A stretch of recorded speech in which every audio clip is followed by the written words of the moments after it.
오늘 하나님께 주시는 말씀 함께 보겠습니다. 빌립보서 4장 10절에서 13절 말씀입니다. 제가 가진 신약 성경 323페이지입니다. 빌립보서 4장 10절에서 13절 말씀입니다.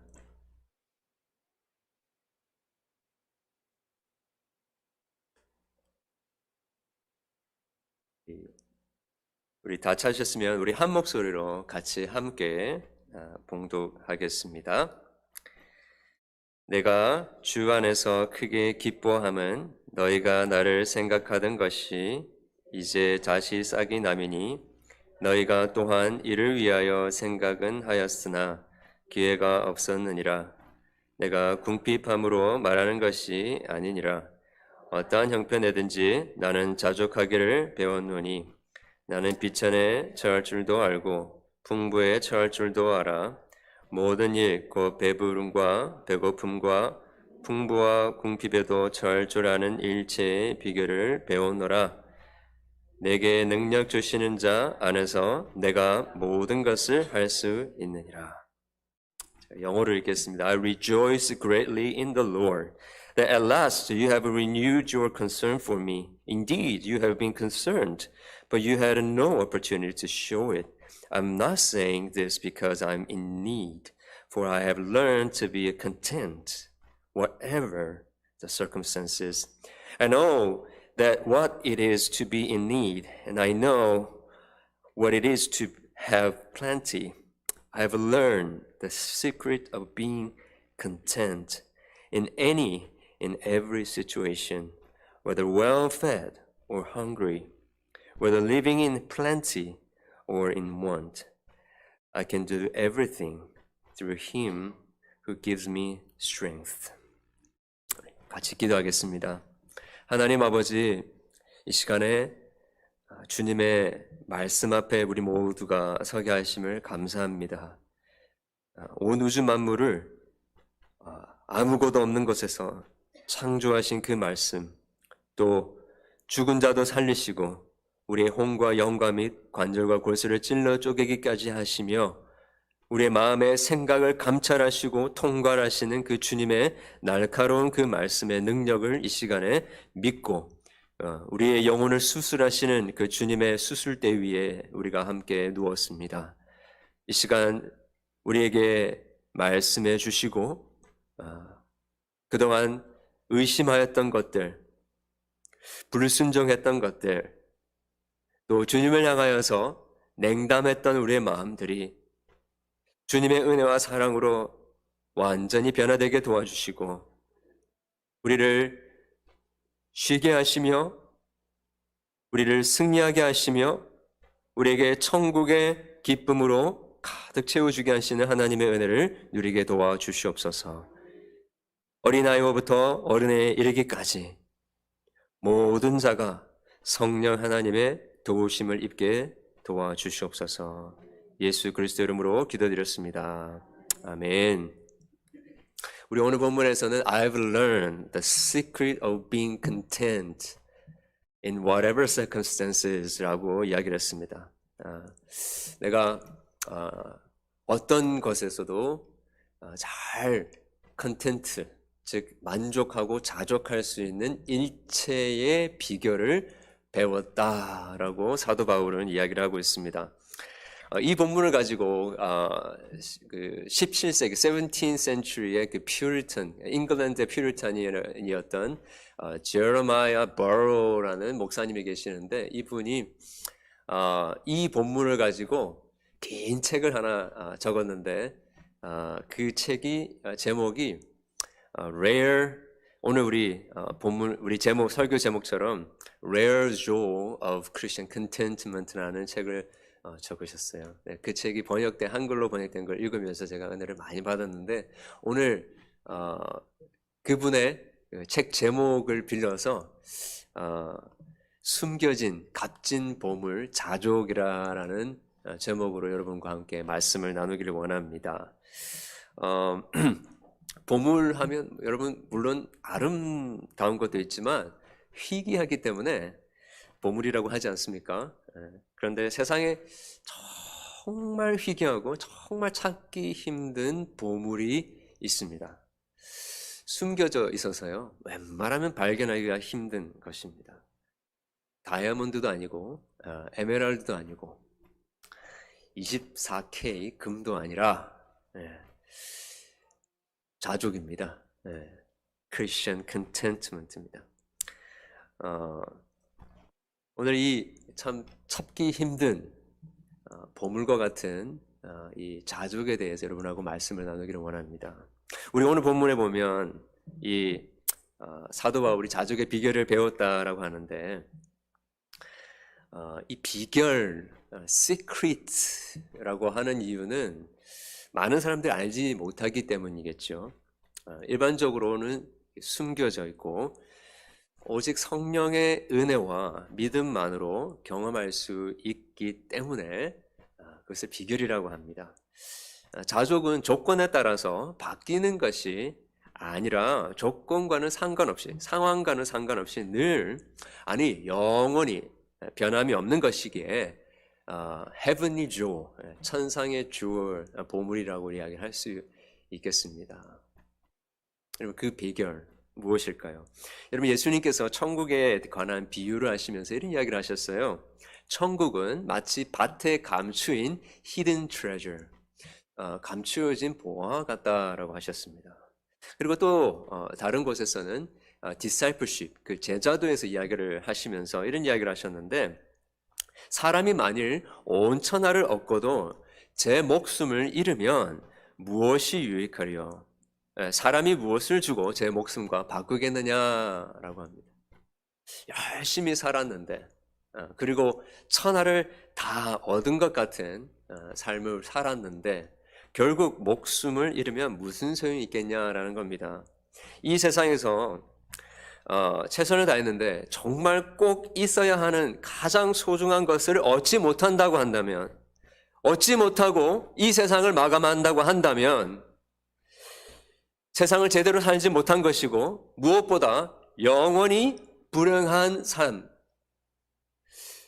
영원한 지옥에 들어갈 수밖에 없지 않겠냐라는 이야기를 하고 계시는 것입니다. 목숨과도 같이 가장 소중한 것, 그 보물이 바로 천국의 크리스천 컨텐트먼트다라고 하고 계시는 것이죠. 여러분 아마 그 넷플릭스에서 유행했던 드라마 많이 보셨을 것 같습니다. 스퀴드 게임, 오징어 게임 보셨죠? 네. 거기 보면 참 인상적인 장면들이 많이 나오는데 그 중에 하나가 초반부죠. 초반부에 이제 그 게임이 시작되고 이 그 달고나 게임을 합니다. 그죠? 네. 근데 이제 이 달고나 주어진 시간 가운데 이게 그 다 그 쪼아서 그 쉐입대로 다 이렇게 벗겨내야 살아남을 수 있는 거예요. 중간에 깨뜨려진다든지 실패하면 그 자리에서 바로 죽습니다. 근데 이 주인공 이정재죠, 그죠? 주인공이 막 이렇게 줄을 잘 보다가 나름대로 머리 써서 딱 섰는데 뭐가 걸렸냐면 별이 걸렸어요, 별. 이 제일 어려운 게 걸린 거예요. 근데 이게 시간이 지나가더라도 이거를 계속 해 나가는데 다른 사람들은 이미 다 하고 이제 살아나가는데 아직 한참 남은 거예요. 그러면서 땀을 뻘뻘 흘리면서 그걸 깨고 있는데 뭐가 떨어집니까?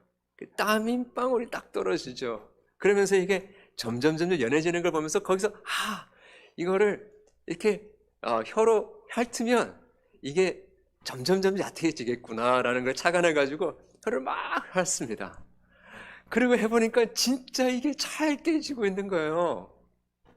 이걸 막 하는데 옆에서 사람들이 보고 아니 제가 좀 뭐하고 있냐, 딱 보니까 거기서 깨달은 거예요. 그 비결, 그 시크릿을 알게 돼가지고 옆에 있는 사람들 열심히 혀를 발라가지고 성공해내는 것을 우리가 보게 되었죠. 그죠? 그런 것처럼 여러분, 이 세상에서도 비결을 알면 살아남을 수 있는 방법이 있는데, 여러분 천국에서도 그것과는 비교될 수 없는, 우리 인간의 노력으로는 도저히 이룰 수 없는 하나님께서 우리에게 보여주시는 그 비결이 우리에게 있는데, 그게 오늘 사도 바울이 우리에게 말해주고 있는 천국의 그 만족의 비결이라는 것입니다. 예수님께서 산상수훈하시면서 이런 말씀하셨어요. 심령이 가난한 자는 복이 있나니 천국이 저의 것입니다. 온유한 자는 복이 있나니 그들이 땅을 기업으로 천국을 기업으로 얻을 것이다 라고 하셨는데, 이 심령이 가난한 것, 심령이 온유한 것, 여러분 이것이 이 오늘 이야기하는 자족과 직접적인 연관이 있습니다. 사도 바울은 이 자족의 비밀, 어느 상황 속에서도 만족하고 자족할 수 있는, 컨텐트할 수 있는 이 비밀을 배웠다. I have learned 라고 이야기를 합니다. 어떻게 그것을 배울 수 있었을까? 우리 12절 한번 같이 볼까요? verse 12를 같이 보시면요, 이렇게 이야기합니다. 나는 비천에 처할 줄도 알고 풍부에 처할 줄도 알아. 모든 일 곧 배부름과 배고픔과 풍부와 궁핍에도 처할 줄 아는 일체의 비결을 배웠노라. 여러분 얼핏 우리가 그냥 읽으면요, 못 살아도 보고 힘들어도 보고 그리고 풍부에도 처해 봤기 때문에 이제 이런 모든 것을 초월하게 되었다라고 그냥 생각할 수가 있어요.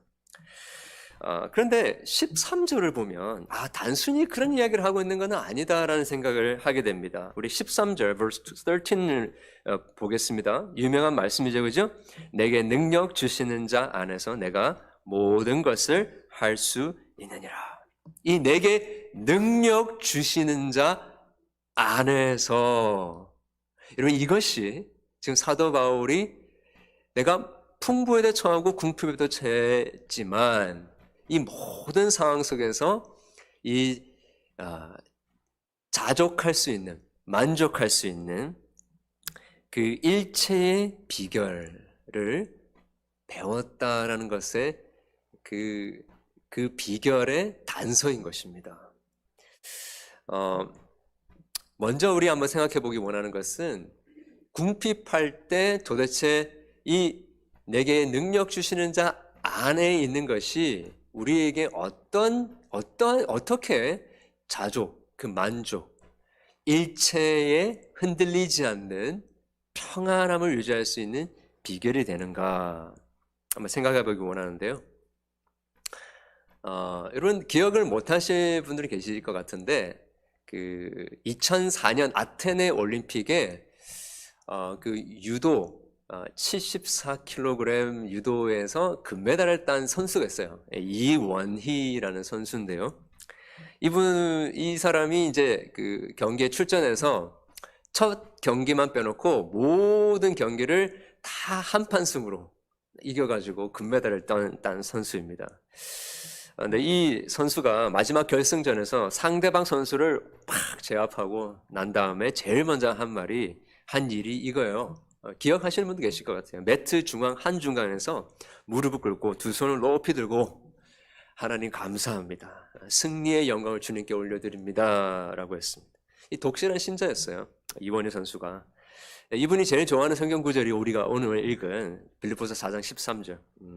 내게 능력 주시는 자 안에서 내가 모든 것을 할 수 있다.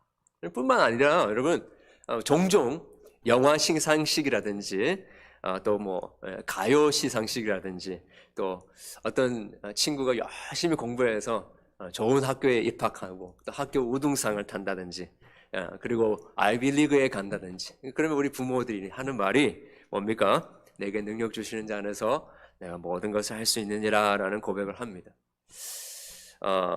그랬을 때 여러분 힘든 상황 속에서 주님 주시는 힘으로 역경을 이겨내고 승리를 경험했을 때 모든 영광 하나님께 올려드립니다 라고 하는 것, 그러면서 내게 능력 주시는 자 안에서 내가 모든 것을 할 수 있다라고 하는 고백은 너무 잘하는 것입니다. 너무 귀한 것입니다. 예수님도 그랬죠. 누구든지 하나님을 honor하는 자는 나도 그를 honor하겠다라고 하셨죠, 그죠? 그런데 이런 질문이 생깁니다. 그러면 우승하지 못하면, 1등하지 못하면 이 내게 능력 주시는 자에서 내가 모든 것을 할 수 있느니라라는 고백을 하지 못하는 것일까? 2등하고 3등하고 아니 꼴찌를 하면 이 구절을 고백을 하지 못하는 것일까? 어느 목사님께서 그 미션 스쿨에 초청을 받아서 이제 이제 설교를 하러 가셨다 그래요. 근데 교정학 선생님께서 이렇게 자랑스러워하시면서 이 벽판에 게시판에 걸려져 있는 사람들을 우리 학생들의 명단을 보여주시면 이 친구들이 다 서울 연고대를 갔습니다 하면서 이렇게 쭉 보여주는 거예요. 모든 영광 하나님께 올려드립니다. 근데 그 순간에 목사님 마음에 직접 말은 안 했지만 그런 생각이 들었대요. 그러면 이 서울 연고대 못 간 친구들은 그러면 하나님께 영광이 안 되는 친구들인가 하면서 조금만 기다려라 하고 이제 설교 때 막 설교를 하셨다 그래요. 예수님의 복음을 전했다라고 합니다. 근데 여러분 실패하거나 고난에 처하거나 또 나아가서 바닥을 치는 그런 인생을 사는 사람들은 내게 능력 주시는 자에서 내가 모든 것을 할 수 있느니라 라는 고백을 못하는 것일까요? 왜 우리는 이 구절을 꼭 승리했을 때만, 꼭 뭔가 영광스러운 일을 경험했을 때에만 사용하는 것일까요? 왜 졌을 때는, 왜 인생의 바닥을 칠 때는, 왜 어려운 고난을 경험할 때는 이 구절을 사용하지 않는 것일까? 지금 이 고백을 하고 있는 사도 바울의 상황을 한번 볼까요? 지금 사도 바울이 어디에서 이 편지를 적고 있습니까? 로마에 있는 감옥에서 빌립보에 있는 교인들에게 편지를 쓰고 있습니다. 여러분, 감옥에 갇혀 있는 게 승리한 겁니까?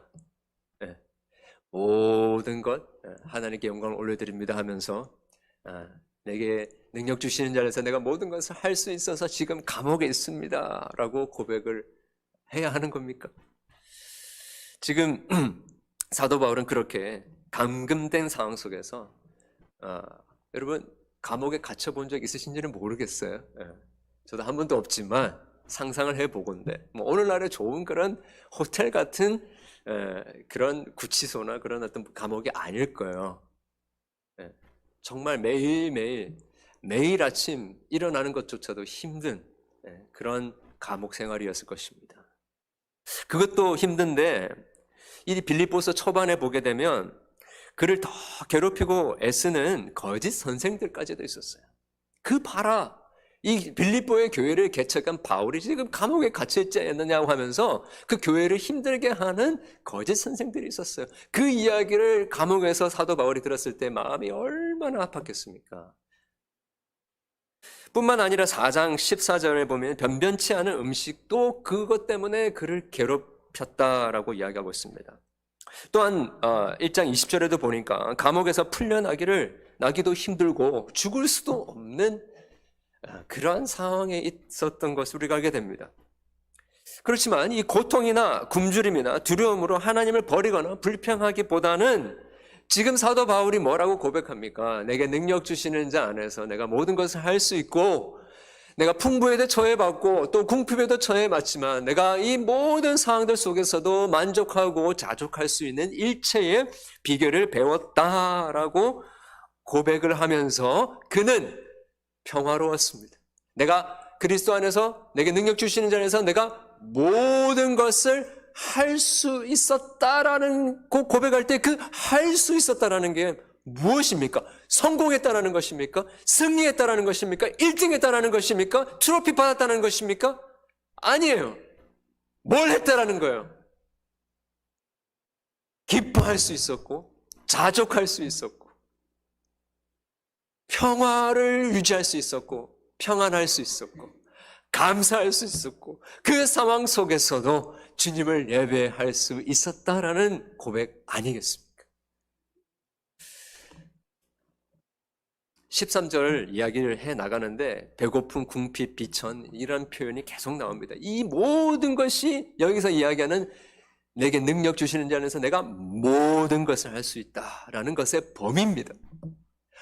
모든 건요 그냥 걸려있는 트로피만 이야기하는 게 아닙니다. 우승한 금메달만 이야기하는 게 아닙니다. 여기 있는 모든 것의 범위는 무엇입니까? 내게 능력 주시는 자 안에서의 범위입니다. 즉 누굽니까? 예수 그리스도 안에서의 범위입니다. 죽으시고 부활하시며 이 온 세상을 창조하신 전능하신 하나님 예수 그리스도의 범위입니다. 그러면요, 여기에는 우리가 이겨낼 수 없고 감당할 수 없는 그 한계가 없는 것이죠. 우리 그런 이야기 하지 않습니까? 야, 나 한계를 건드리지 마라.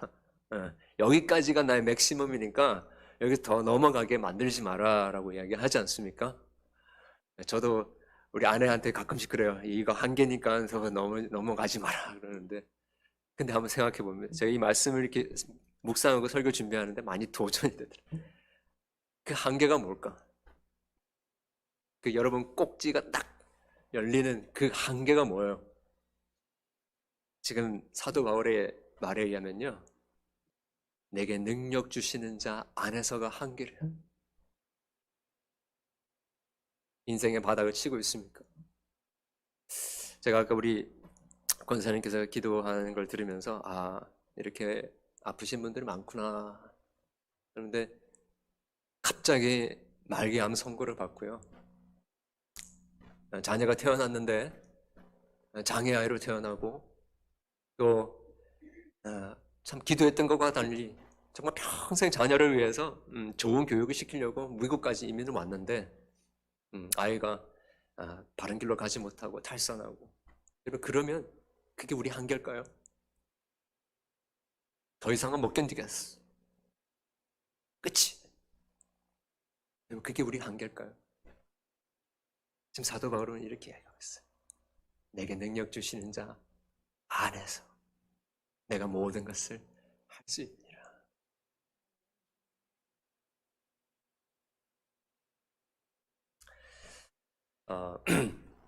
이 사도 바울의 고백을 듣고 있나 보면요, 사도 바울이 살았던 시대에서 한 7세기 전에 선지자였던 하박국 선지자가 기억이 납니다.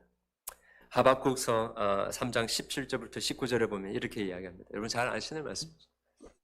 비록 무화과 나무가 무성하지 못하며 포도나무에 열매가 없으며 감람나무에 소출이 없으며 밭에 먹을 것이 없으며 우리의 양이 없으며 외양간에 소가 없을지라도, 우리나라 요즘 말로 하자면 스탁이 바닥을 치고, 그죠? 우리 가정이 우리 직장에서 쫓겨나고 당장 하루하루 어떻게 살아가야지 모르는 이 상황 속에서, 지금 인플레이션이 최고도로 치닫고 있는 이 상황 속에서 아무것도 없다 할지라도 모든 사람들이 나를 다 떠나가버린 이 외로운 상황 속에서도 나는 뭐라고요? 여호와로 말미암아 즐거워하며 나의 구원의 하나님으로 말미암아 기뻐하리로다. 주 여호와는 나의 힘이시라. 하박국은요, 자신의 궁핍한 상황에도 불구하고 하나님 안에서 그만한 넓이로 기뻐했다라는 것입니다. 구약에 또 다른 인물이 나오는데 참 읽을 때마다 감동이 되는 성경이죠. 룻기서에 보면 이스라엘에 기근이 옵니다. 그리고 이 나옴이라는 한 여인이 남편 엘리멜렉을 따라서 모압 땅으로 갑니다. 그 기근을 피해서. 그런데 그 기근을 피하려고 갔는데 그 땅에서 남편도 죽고 아들들도 다 잃어버리는, 그렇게 빈털터리 과부의 신세가 되어서 며느리 롯과 함께 고향 유대 땅으로 돌아오지 않습니까? 아무도 그들을 돌보아 주지 않는 상황 속에서 밭에 떨어져 있는 양식을 거기서 주워서 하루하루 연명하는 그런 상황 가운데 있었습니다. 그때 이 보아스라는 참 먼 친척인데 보아스라는 사람을 만나게 되고 그 보아스의 보호를 받고, 보아스가 그들의 기름 물을 자 킨즈맨 리디머라는 사실을 알게 되고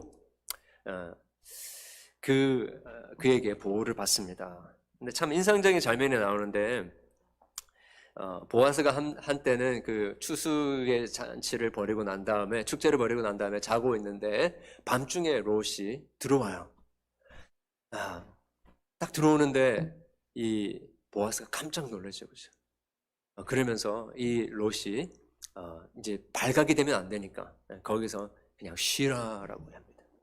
쉬라라고 한 다음에 정작 보아스는 아침 일찍 일어나서 뭐를 하냐면 일어나서 이 롯이 그리고 그 롯의 그 어머니인 그 나오미 이 가정이 어떻게 보호를 받을 수 있을지 그 법적인 그것들과 모든 것들을 다 알아보면서 열심히 일하는 장면을 보게 됩니다. 여러분 거기서 우리가 보듯이 이 롯은 어떻게 해야 할지 모르는 상황 속에서 그렇게 떨고 있는데 그로 하여금 쉬게 하고 보아스는 나가서 이 룻과 나오미가 쉴 수 있도록 열심히 일을 하는 모습. 여러분 이게요 내게 능력 주시는 자 안에서 내가 쉴 수 있다. 내가 모든 것을 견딜 수 있고 만족할 수 있다라는 것의 의미인 것입니다. 로마서 8장 28절에 사도 바울이 그렇게 또 이야기했어요. 우리가 알거니와 하나님을 사랑하는 자, 곧 그 뜻대로 부르심을 입은 자들에게는 모든 것이 합력하여 선을 이루느니라.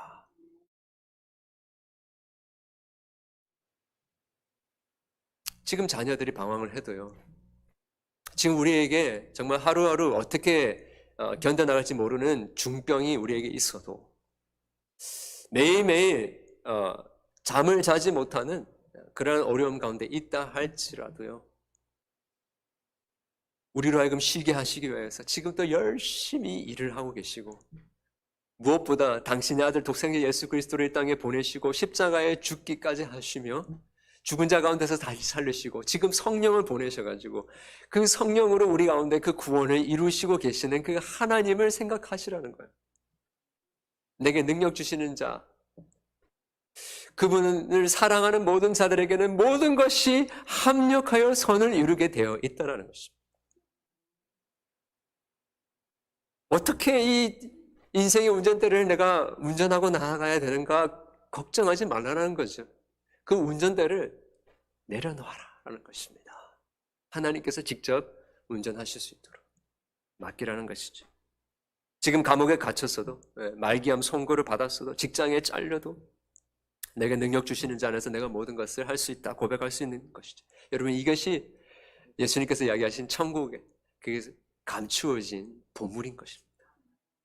만약 고난과 실패 속에서 모든 것을 할 수 있다고 고백할 수 없다면 아마도 예수님이 가장 이 고백을 할 수 없는 사람이었을 거예요. 겟세마네 동산에서 제자들의 배신과 또 십자가의 형벌을 앞두고 땀방울이 핏방울이 되도록 기도하시면서 결론에 도달했습니다.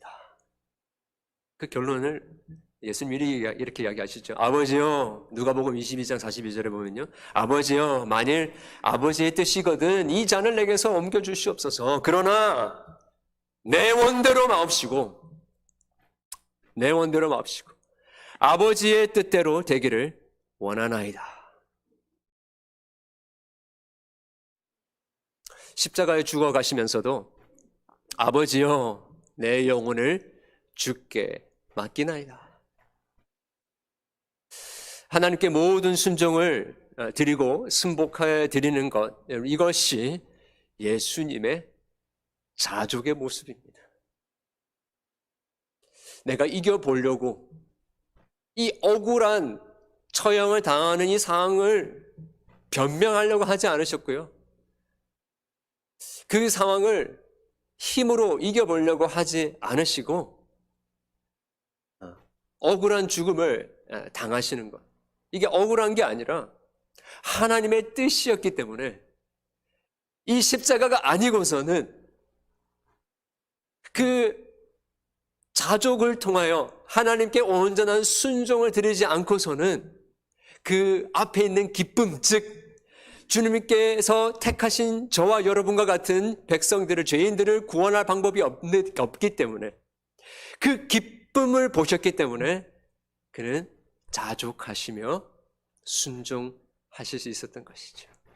바로 예수님이야말로 내게 능력 주시는 자 안에서 내가 모든 것을 할 수 있느니라라는 고백을 하실 수 있는 분이셨습니다. 그 예수님의 희생과 섬김 때문에, 자족 때문에, 그 순종 때문에 우리가 구원을 얻게 되었다라는 걸 아는 분들은요, 이제는 예수님 안에서 정말 자족할 수 있어야 합니다.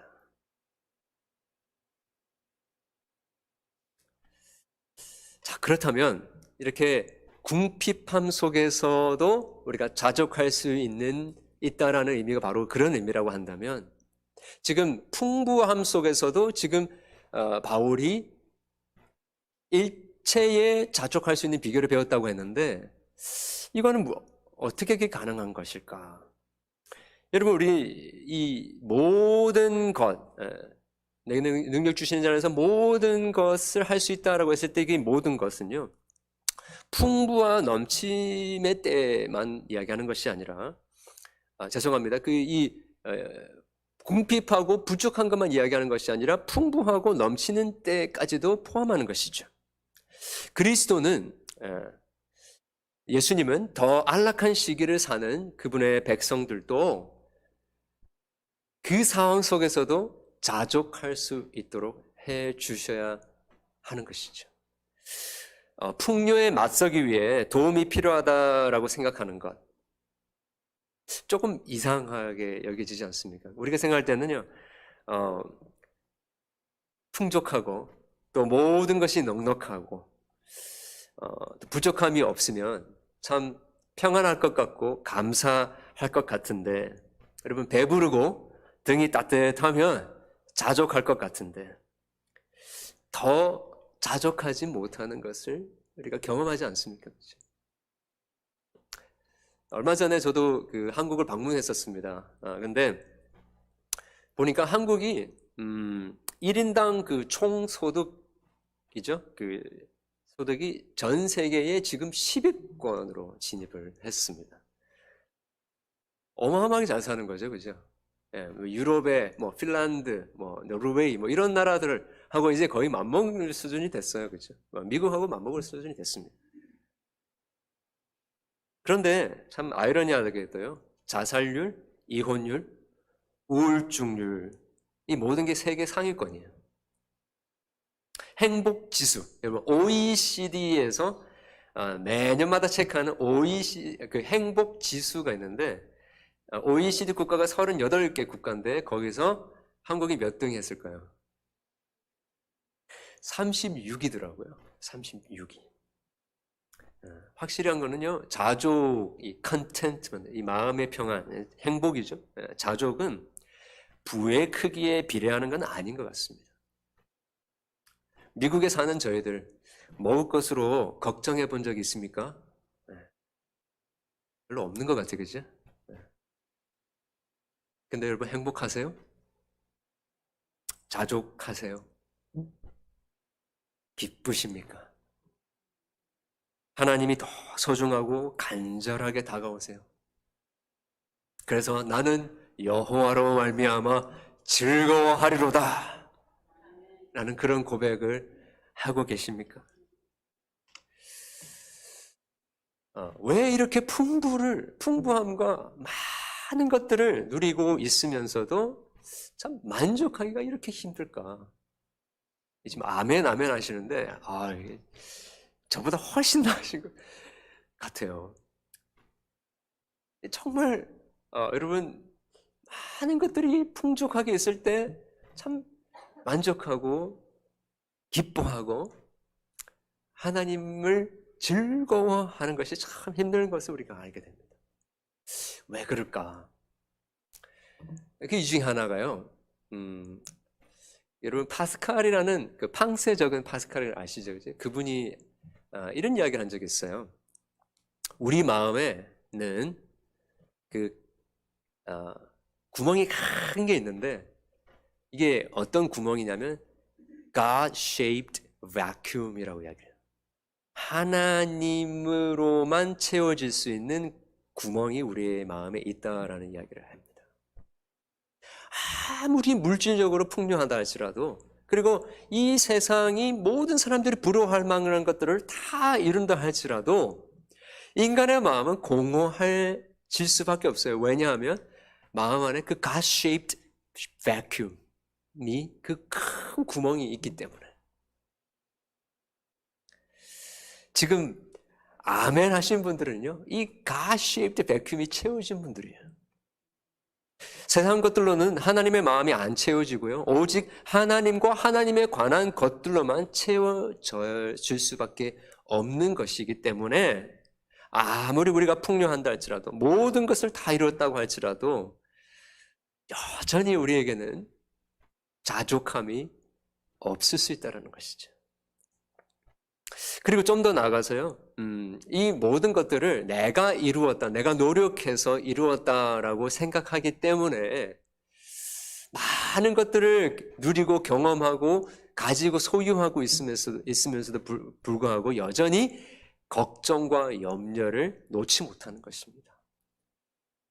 계속해서 자기가 뭔가를 해야 될 것 같은 거예요. 계속해서 내가 뭔가 지금 땀을 흘려서 노심초사하면서 뭔가를 하지 않으면 이것을 유지하지 못할 것 같아가지고 두려워하고 염려하고 걱정하는 거죠. 그리고 이런 게 있습니다. 이 세상에서 가장 C.S. 루이스라는 분의 말에 의하면요, 가장 악한 죄 중에 하나가 교만인데, 이 교만은요, 그냥 일반적인 교만뿐만 아니라 종교적인 우월감이 가장 무서운 악이라고 이야기를 합니다. 이게 뭐냐면요, 이 종교적 의, religious righteousness인데요. 예수님께서 사역하시면서 제일 힘들어했던 그룹의 사람들이 누굽니까? 바리새인들이죠. religious righteous 때문에 그런 거예요. 이게 한마디로 말하면 뭐냐면요, 내가 저 사람보다 더 믿음이 좋다라는 거예요. 내가 저 사람보다 영적으로 더 한 수 위에 있다라는 거예요. 하나님까지는 내가 도전을 못하지만 마음속으로는 이미 벌써 하나님 자리에 자기가 앉아 있는 거죠. 그러면서 다 판단을 합니다. 요나 아시죠, 그죠? 선지자 요나가 하나님께서 니느웨로 가라라고 했을 때 가겠다라고 거짓말하고 다시스로 가서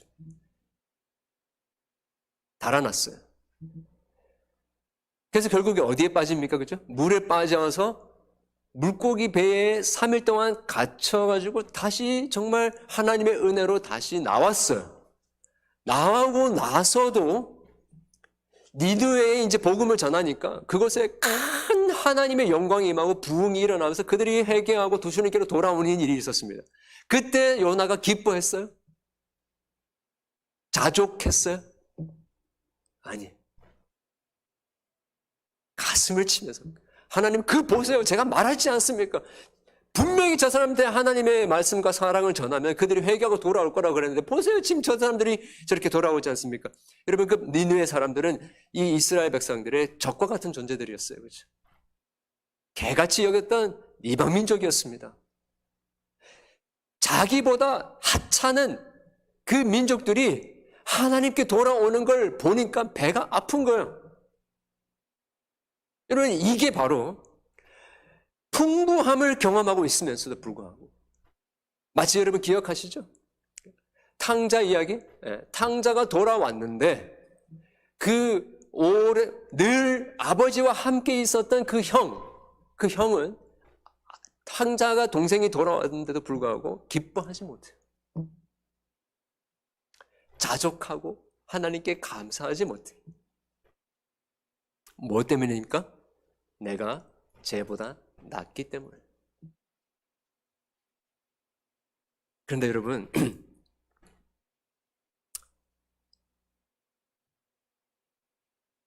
그 교만을 하나님 앞에 회개하셔야 돼요. 그래야 진정한 컨텐트만, 진정한 만족과 기쁨을 누리게 됩니다. 참 놀라운 말씀이 있어요. 로마서 2장 4절 말씀인데요. 보여주실지 모르겠습니다. 로마서 2장 4절에 보면 이런 말씀이 있습니다. 혹 내가 하나님의 인자하심이 너를 인도하여 회개하게 하심을 알지 못하여 하나님의 그의 인자하심과 용납하심과 길 참으심이 풍성함을 멸시하느냐라고 하는데요. 이게 왜 놀라느냐? 지금 사도 바울이 이야기하는데 로마서 1장 2장의 결론이 뭐냐면 의인은 없나니 하나도 없다라는 거죠. 하나님 앞에서 의인은 하나도 없고 죄인이기 때문에 결국에는요, 로마서 3장 23절, 죄의 삭은 사망이다. 네. 모든 사람이 죄를 범하였음에 하나님의 영광에 이르지 못하느라. 결론적으로는 모두가 죄인으로서 하나님의 심판을 받고 영원한 형벌을 받아야 하는데, 왠지 모르는, 설명할 수 없는 그 은혜를 몇몇 사람들에게는 베풀어 주시는 거예요. 그게 지금 로마서 2장 4절에서 이야기하고 있는 하나님의 인자하심입니다. 그 하나님의 인자하심이 너를 인도하여 회개하게 하심을 알지 못하느냐, 이런 거예요. 모든 사람들과 마찬가지로 다 죄인으로서 하나님의 형벌을 받을 수밖에 없는데 하나님께서 우리에게 인자를 베풀어 주시기 시작하는 거예요. 지금 저와 여러분이 지금까지 목숨을 가지고 살고 있는 것 하나님의 인자하심 아닙니까? 많은 사람들이 지금 또 하나님의 은혜를 경험하지 못하고 예수 그리스도의 복음을 듣지 못하고 회개하지 못하고 죽었어요. 죽어가고 있어요. 그런데 하나님께서 아직까지 저와 여러분을 살려주고 계세요. 왜요? 회개하게 하기 위해서, 돌이키게 하기 위하여서.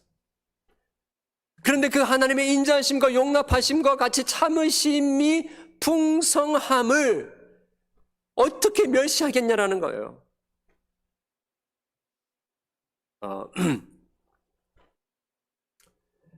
우리 자녀들이 다른 아이들과 비교했을 때에 막 나쁜 길로 가지 않고 그래도 신앙을 유지하면서 예배를 드리고 나오고 있는 것 또한 하나님의 은혜예요. 그리고 많은 고난과 어려움 속에서도 지금 이 예배의 자리에 나아가서 우리가 하나님께 예배드리고 있는 것 그 자체가 하나님의 인자하심이에요. 그렇다고 한다면 내가 저 사람보다 더 낫기 때문에 내가 이 자리에 나와 있다라는 그 종교적 의가 아니라, 그래서 내가 좀 더 경건하고 좀 더 거룩하고 좀 더 높은 차원의 신자가 되어야지 하면서 노심초사하는 것이 아니라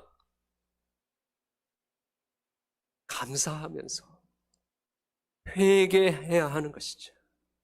내가 이 자리에 있어서는 안 되는 자인데 라는 고백으로 나아가야 한다는 것입니다. 사도 바울은 풍요함 속에서 자만하거나 태만하지 않았어요. 어떻게 해요? 그것이 자기의 어떤 의로움이나 공로 때문에 주어진 것이 아니라는 것을 잘 알았기 때문입니다. 그렇게 풍요로움과 안락함을 누릴 수 있는 것은 모두 다 나 된 것은 주의 은혜다라는 것을 알았기 때문인 것이죠. 예수님은 온 세상을 창조하신 하나님으로서 모든 것을 소유하신 분이셨지만 자만하지 않으시고 광야에서 사단에게 시험을 받으면서 온 천하를 얻고 모든 사람에게 경배를 받을 것에 대한 유혹을 받으셨어요. 그렇지만 하나님 앞에서 온전히 자족하셨습니다. 우리 중에 누가 예수님보다 큽니까? 예수님보다 많이 가진 사람이 있습니까? 그럼 여러분, 우리는 이렇게 그 세례 요한이 고백했던 것처럼 이렇게 고백해야 됩니다. 그는 흥하여야 하고 나는 쇠하여야 하리라. 여기에 여러분, 풍부함 속에서도 자족을 누릴 수 있는 비결이 있습니다. 내가 아니라요, 그리스도가 높아지기를 원합니다. 그리스도가 흥하여지기를 원합니다. 나는 쇠하여지기를 원합니다. 여러분, 이것이 내게 능력 주시는 자 안에서 풍부함을 누리고 있음에도 불구하고 자족할 수 있는 비결인 것입니다. 사랑하는 여러분, 우리가 이 그리스도 안에 있는 자족의 보물을 발견하며 그 보물을 발견하기만 한다면 풍부하거나 궁핍하거나 모든 것을 할 수 있습니다. 모든 상황 속에서 자족할 수 있습니다. 내게 능력 주시는 자 안에서 내가 모든 것을 할 수 있나니라라는 그 고백을 하면서 궁핍이나 풍요 속에서 자족하며 기뻐하며 감사하며 주님을 예배할 수 있는 참된 예배자 되시기를 주님의 이름으로 축원합니다. 기도하겠습니다. 하나님 아버지, 주님의 은혜와 사랑 감사합니다. 예수 그리스도 안에서 우리가 풍부하거나 우리가 궁핍하거나 상관없이 자만하지 않고 또 의기소침하지 않고 예수님 안에서 자족하게 되는 놀라운 은혜가 우리 모두에게 있게 도와주시옵소서. 예수 그리스도 이름으로 기도합니다. 아멘.